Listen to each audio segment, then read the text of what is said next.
Hello, everybody. Welcome back to Wildcat Dash here on Dash Sports TV. My name is Jacob Mennuti. I'm joined once again, as always, with my co-host Ryan Wohl. Ryan, it was a great game last night. So, how are we feeling today? I'm feeling great, as you said, off a nice, thrilling 2-point victory over the Arizona State Sun Devils in Tempe, which was just fantastic to see. Yep, we are both certainly in very good moods today. It's always fun beating ASU, especially on the road. But it's even more fun when it's a comeback win and it ends with your star freshman tipping in the game-winning putback layup at the buzzer and sending the Sun Devils home upset. If you didn't catch last night's exciting game in Tempe, Azuolas Tubelis, who was arguably having probably his worst game of his career last night. He shook off his terrible start to the game, and he came alive in the second half. Not till late in the second half, and scoring a couple of important points for the Wildcats, including the most important one of the game, which maybe even the most important bucket of the entire season so far. That was, he was in the right place at the right time to catch that. James Akinjo missed 3-point attempt. Although if you ask James Akinjo, he'll tell you that it was a lob pass, not a 3-point attempt. Although the official scores for that game, marked it down as an air ball three. But anyways, it doesn't matter. Tubelis, caught the ball in the air and he tipped in the go-ahead bucket. And as the buzzer sounded, and ending the game in an 84-82 win for Arizona in Tempe.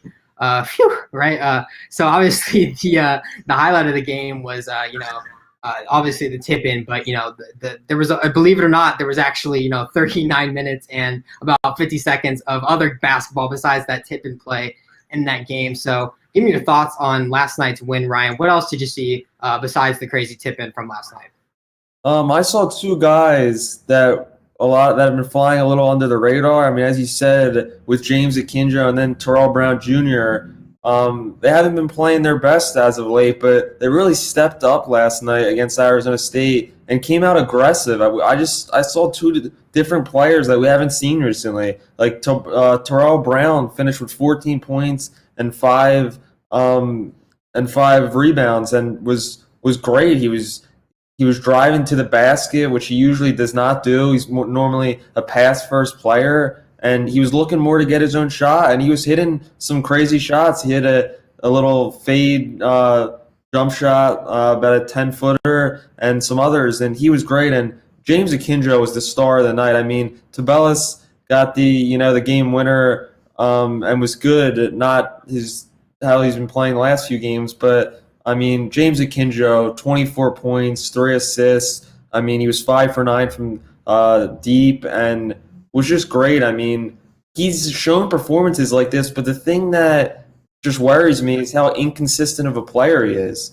Like, he's had 2 games over 20 points in the last 5 games, but then he's had 2 other games of 8 points and then a game with 0 against USC, which is it's just crazy. And last night was really big for him to come up with that type of performance against their biggest rival.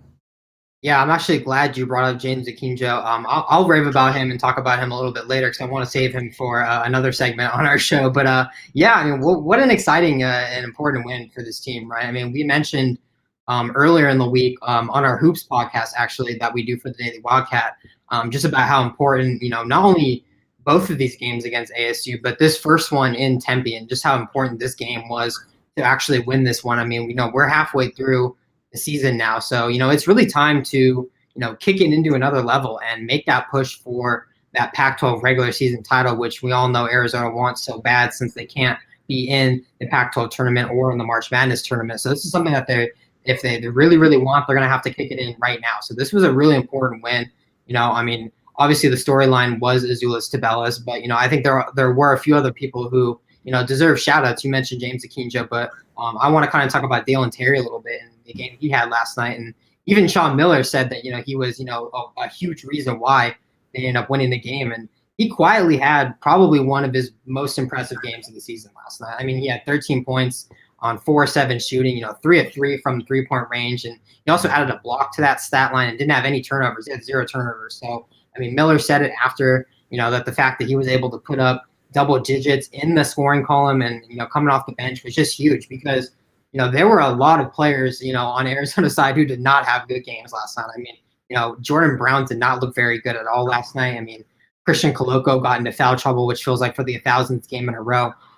He's just, we of course mentioned Tubelis' struggles early in the entire first half, actually, and even early in the second half, he was still struggling. So there was a lot of slack, left behind by these usual contributors, and that needed to be picked up. And I thought Terry stepped up and played really well. So shout out to him.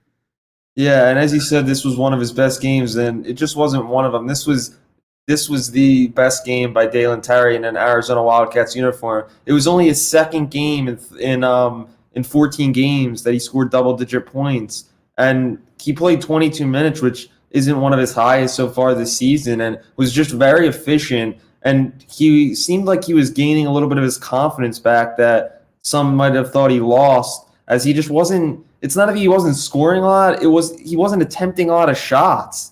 Like if you look at the last few games, he attempted three field goals, 4, 3, 0, 5, 2. Those are his last few games before that game. So it's just like he needs to just be taking more shots, and he has a good 3-point shooting for him. I mean, I just think the coaches need to encourage him to shoot more, and I think he'll continue getting better. I mean, yeah, he's not at what I thought he was coming into Arizona as a highly touted 4-star prospect, but I mean, not everyone develops at the same rate. I mean, we saw that I think they had over 5 4-star guys, and they're all developing at different rates. I mean, you got Tubelis who just is outshining everybody. I mean, with Mathurin, nobody thought those two would even be that great early on, let alone in the starting lineup. So, I mean, there's still a lot of hope for Terry, and I can't wait to see how he progresses in his career.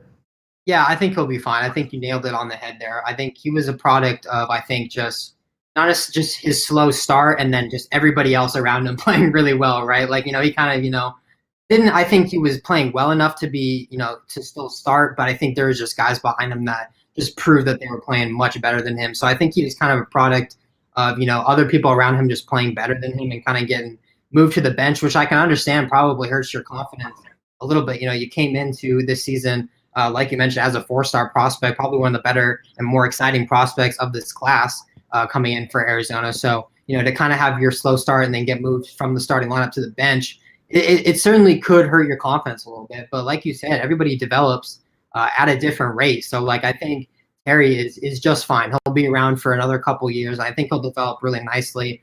I also think if Arizona brings in more forwards, I think that'll open up the opportunity for him to play more guard, which he played a lot in high school, which we kind of all expected he was going to play a little bit of point guard. But because Arizona has so many guards to choose from on this team, he kind of had no choice but to play the 3 with Mathurin. So I think next year, bringing in a couple more forwards, I think could allow him to expand his role and really kind of maybe go back to the Dalen Terry that we saw in high school, which is, the point guard Dalen Terry of holding the ball in his hand, because he's 6'7", so that is a crazy matchup to have at point guard. So I'm still optimistic about Dalen Terry, but I don't think his struggles this season should be of a worry, if that makes any sense.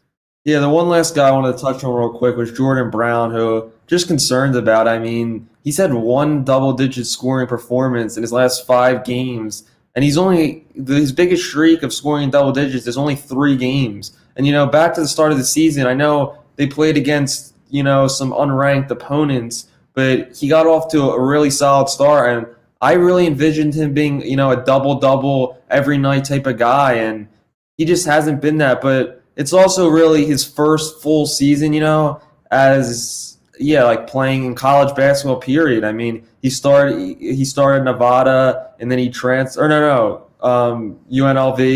and then transferred, and then sat out, and now he's playing. So, yeah, I mean, I still think he'll be here for a little longer and hopefully continue to develop in Sean Miller's program.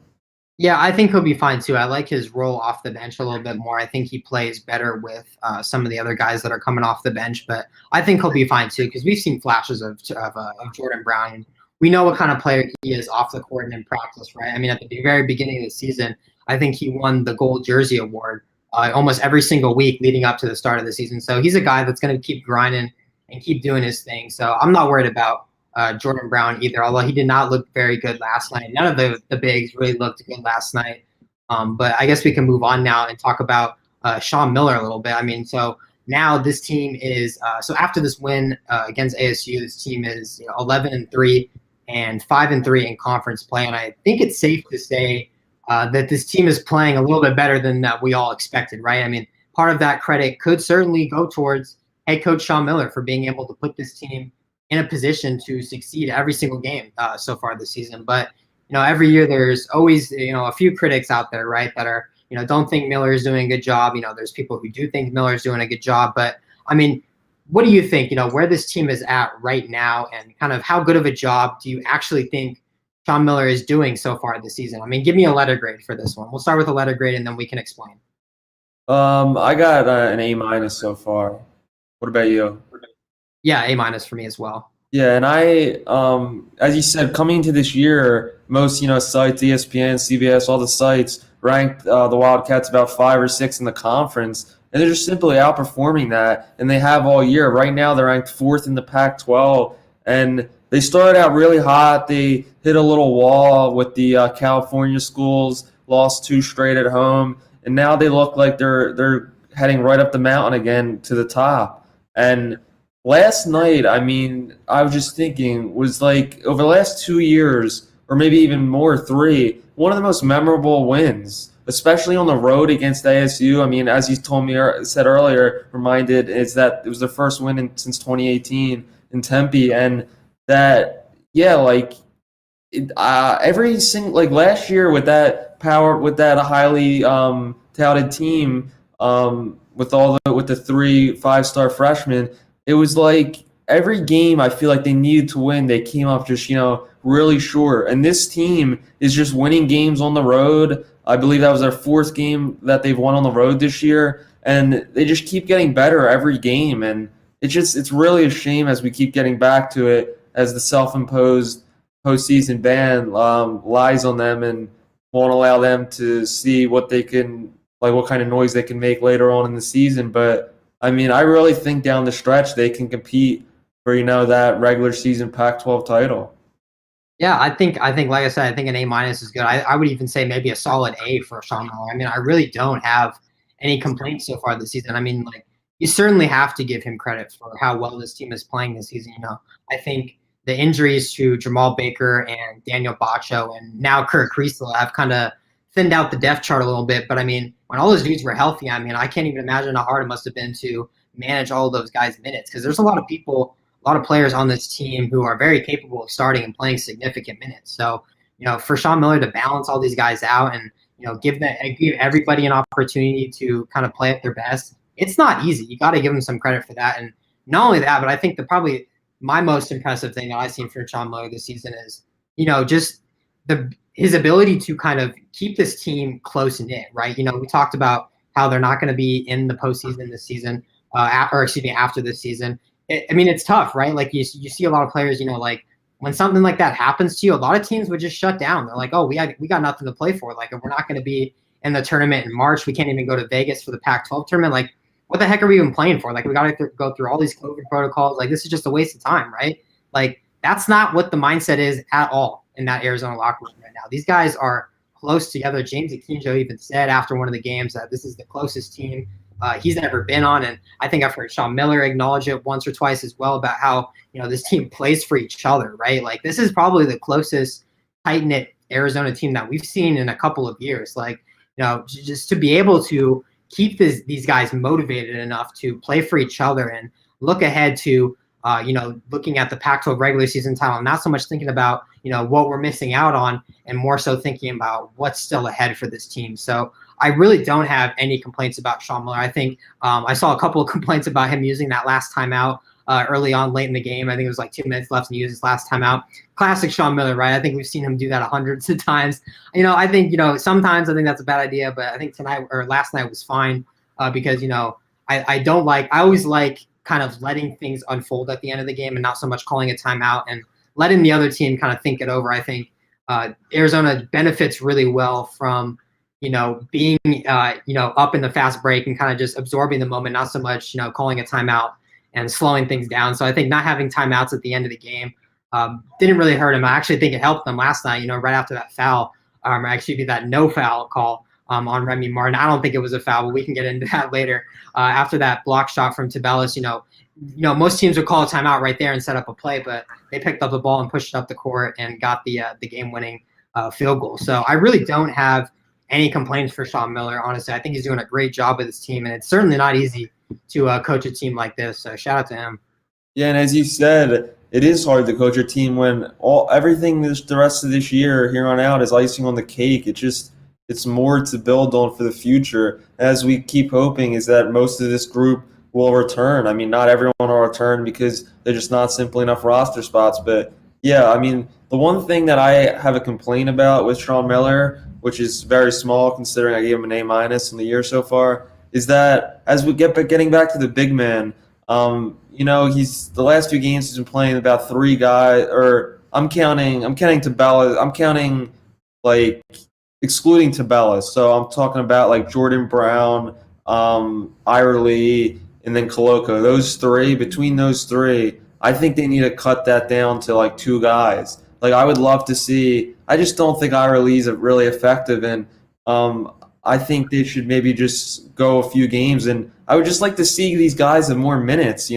We've never really seen Koloko playing more than I feel 24 minutes. And it's the same thing with Jordan Brown. Jordan Brown, I feel if you play him 30 minutes a night, I feel like he can be a lot more effective. It's hard when he's only playing about 15 to 20 minutes a night to get all his shots when you got Tubelis, Mathurin, they're progressing, and there's just not enough ball to go around. So I would love more minutes for him, and I don't see why. I mean, not all these guys need to play. Cut the bench down and pick the guys you want to play. And I question that decision moving Koloko to the starting lineup. Just because, it's not the starting lineup because last night, Jordan Brown played 4 more minutes than Koloko. So it's not really about the starting lineup, but I just think Jordan Brown's a better fit, and I think he's more ready for the moment. Koloko just looks out of place sometimes, and I think the bench is more of a better role for him right now at this point. I think I like Jordan Brown off the bench because I think he adds a little bit more scoring. I think if Jamal Baker was still healthy, then yeah, Jordan Brown should be in the starting lineup. But now that he's not out there and there's kind of one less dude on the bench that can get points, I don't know. I would like to see somebody who you can rely on more. I would say Jordan Brown's a lot better offensively than Koloko is. And, I want to see more of Christian Koloko too, but the dude is just always in foul trouble. So I think the way that Sean Miller does his minutes with the big man, same thing with Ira Lee, he gets 5 fouls a game. He's going to use every single one of them. These dudes are always getting in foul trouble, it feels like. So I think with the big man specifically, it's kind of just, it's a game time decision with Sean Miller. I don't think he goes into every game thinking about how many minutes he wants to use the big man. I think it's kind of just a wait and see. And, Jordan Brown did not play very well last night. So it's kind of hard to give him minutes when he's not playing well. They did the same thing for Tubelis and it worked out nicely. So, maybe it ends up, being differently, but I don't know, with Koloko just always being in foul trouble, same thing with Ira Lee. I think Ira Lee is a great player. I think he contributes to this team a lot more than people give him credit for, but it's hard to play dudes that are, have 3 or 4 fouls early in the second half. You just can't do it right. So I understand Sean Miller's minutes rotation, but obviously want to see more Christian Koloko because the kid has insane potential, as we already know, but he's just got to stop fouling. Yeah, I simply I think it holds both guys back. Koloko, if he's going to be in foul trouble, I actually think Sean Miller's too easy on him. If you're going to be in foul trouble every single game, I would simply just flat out bench him a few games. Because you're rewarding somebody, from the being on the bench to promoting the starting lineup because like it or not, or whatever it is, the minutes are different on the bench, or maybe they're more, but you're still in the starting lineup. The starting lineup's the starting lineup, and that's still a reward for a guy. And I don't think he should be rewarded the way he's been playing. I know every time I've asked Sean Miller, he always raves about his defense and his rebounding, which I'm not going over that. I'm not taking that for granted, but I just don't think his production when he's been starting has been enough to be a starter, simply. I mean, Jordan Brown has had the down games too, but he also has had multiple. I think he's had about 7 games over 10 points so far, and 2 games over 20. So like when he's on, he's on, and when Coloco's on, he'll have like 3 blocks. That's the difference. I just don't think he's. I don't think he's did enough to earn that starting role. That's it. Yeah, I think the more important thing is that Jordan Brown is getting more minutes over Coloco. So we talked about before about like it's not really about the starting lineup; it's more about the ending lineup. So I think why we can sit here and kind of be like, oh, Jordan Brown is probably the best offensive forward on this team. Maybe that doesn't necessarily mean he fits in with the other 4 guys that are starting, right? So like I think it's a different situation, but I definitely agree. I think Christian Coloco just being in foul trouble every game is just you can't keep getting away with it, right? Like I know that the refs are kind of hard, especially in the Pac-12, and they were terrible again last night. But there's a reason why you keep getting into foul trouble. Like they're not targeting you. Like you're doing something wrong. Like these foul calls are ticky-tacky, right? Like they're questionable calls, but they're still calling them on you. So you're obviously doing something wrong. But I don't know. I want to move on to our last topic and make sure we have enough time to do this one because I'm excited for this one. And it may take a little bit longer. Hopefully we can squeeze this into 10 minutes. But I want to, for our last topic, I want to hand out some midseason awards, right? We've reached now the halfway point or just about the halfway point in the 2020-21 season. So we figured the best way to celebrate it is to give out some awards during the season. So, I mean, we have 4 different awards to give out. So we'll start with the first one, which is Offensive Player of the Year. So, Ryan, who is your offensive player of the year? I should say of the midseason so far. It's simply been Benedict Mathurin. I mean, he's had 8 points or more in the last 6 games, and he's had at least 2 3-pointers in the last 6 games, and it's averaging 12 points and 5 rebounds over across the season. And yeah, he's just every game. I mean, even last night he didn't have a spectacular performance, but you just see that like he's more consistent. Like every night, like for example, like if he had if he came out and had like 5 points, like I'd be surprised at this point. I expect him to score over 10 points pretty much. I mean, and when his shots falling, I mean, he's pretty much unstoppable at this point. And I think the sky's the limit for him. Yeah, I like Mather a lot, but I think it's hard not to ignore what James Akinjo has done this season. So he's my offensive player of the year. I know it's kind of hard to kind of say that right now because he had 0 points against USC and he only had 8 points against Oregon State, but I still think he's the offensive MVP. It feels like forever ago, but you have to remember how good of a scorer he was at the beginning of the year, right? He scored 19 in his first game as a Wildcat. Then he had 22 in the win over Colorado where he went 5 or 7 from 3. There was also that game where he went 14 for 14 from the free throw line. It was a shame that UCLA game was so bad because he had 25 and hit 4 threes in that one too. So I think he's shown up. But the most impressive thing about Akinjo is that he stepped up to the challenge in the big games against the top point guards in the league. I can't remember. I actually think it was the Colorado game. It was, we were talking. Somebody from the media asked James Akinjo during the Colorado game about McKinley Wright and asked, how are you matching up against McKinley Wright or whatever. And he basically said he was like, yeah, he's good, but myself and the rest of the guys on this team and the rest of the guards on this team are a lot better. And I was kind of just like, I think we're all like, okay, dude, yeah, sure, right? McKinley Wright's a great player, you shouldn't really shrug him off like that. But he balled out in that game, James Akinjo, I think he had 22 in that game. Like I said, 5 of 7 from 3. He had 25 in the UCLA game against Tiger Campbell, one of the other better guards in this league.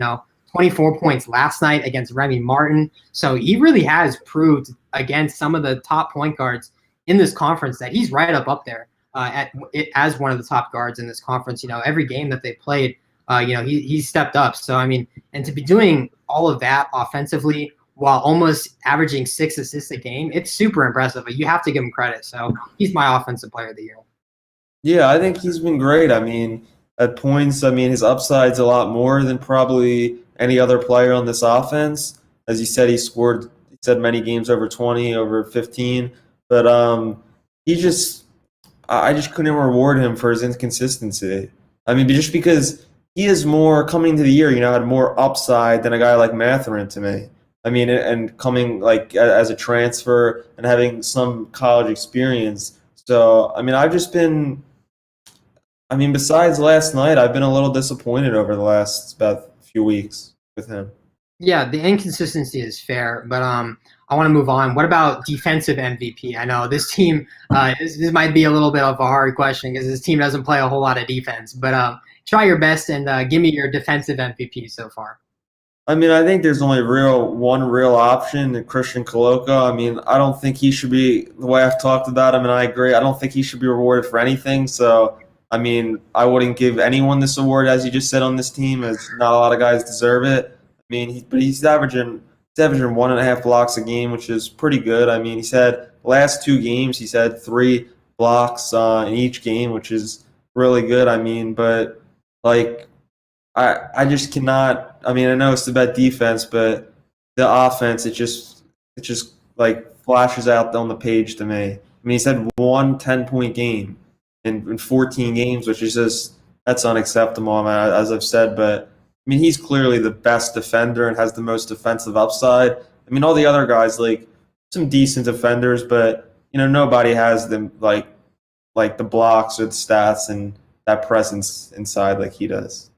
Yeah, I think the easy answer is Coloco, and I think I can't give this award to anybody really because this team is not a very good defensive team. But I do want to give some credit to Dalen Terry. I know he's averaging 1 steal and a half a block a game, so he's doing it both on defense right now. He's a guy that can guard anyone on the court 1 through 4. He isn't exactly putting up as many points offensively as people thought he might, but he's still getting it done defensively, I think.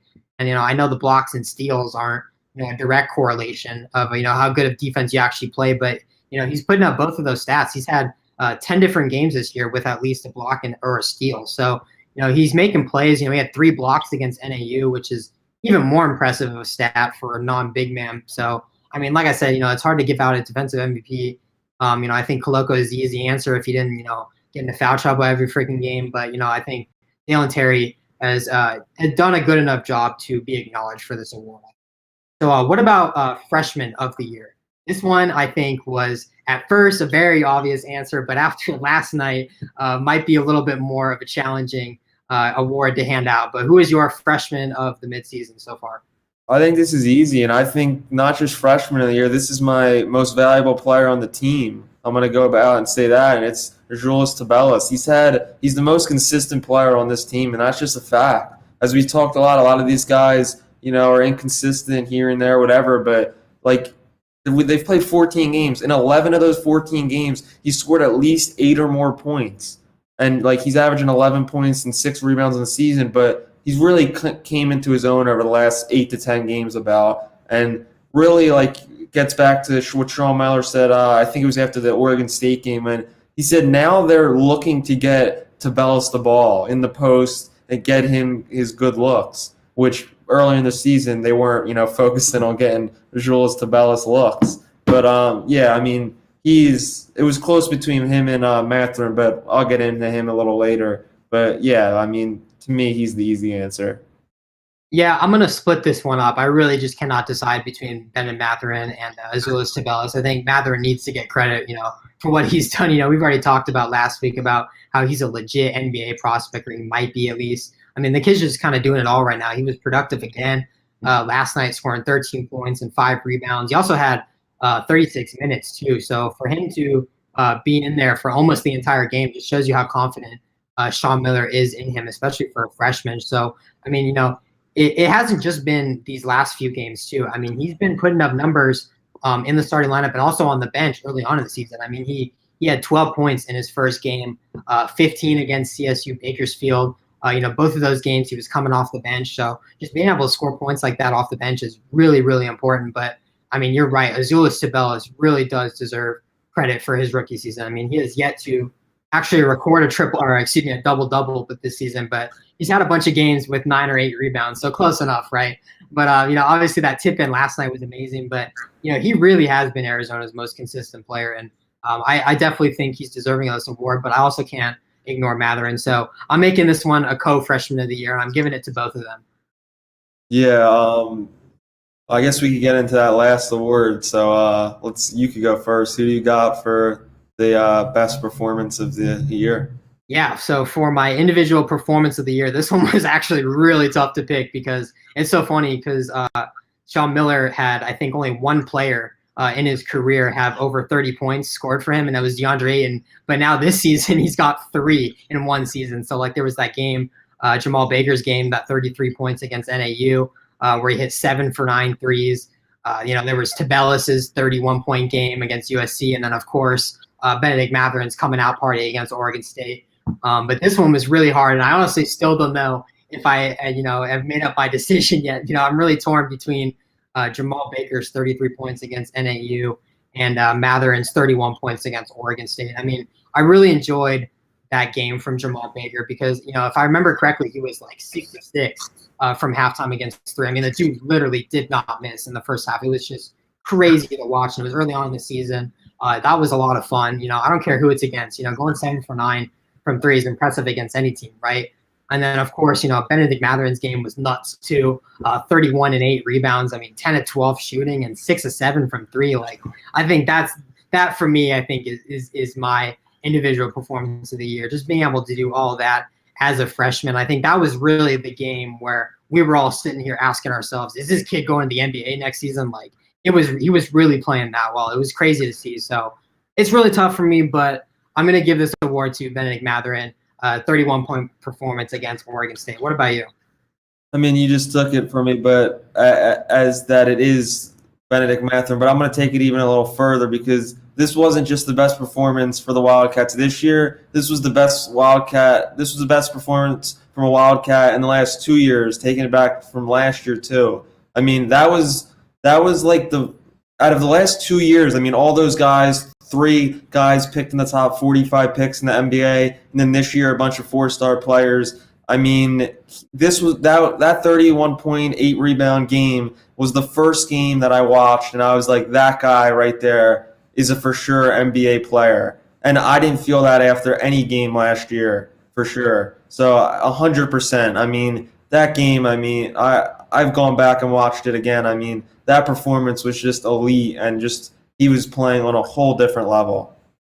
Yeah, I mean, I shout out to Tubelis for scoring 31 points. It's a shame that they lost that game. And obviously, Jamal Baker just not missing from 3 is obviously impressive too. But, we got to give credit to Benedict Mathurin. The future is certainly bright here in Tucson, but we are unfortunately out of time. We're actually way over time. So that's where we're going to end things. Thank you, everybody, for tuning in and watching. We're actually back to our original show schedule back from the football season. If you remember, it's Friday at 3 p.m. Pacific Standard Time, 4 p.m. Mountain Standard Time. You can also check us out on our website where we post all of our live shows and highlights from our shows over on dashsports.tv. You can also check us out on social media, Facebook, Twitter, Instagram, and TikTok. We have it all. Check us out on all those platforms. Thank you, everybody, for tuning in, and hopefully we will see you next Friday. Peace.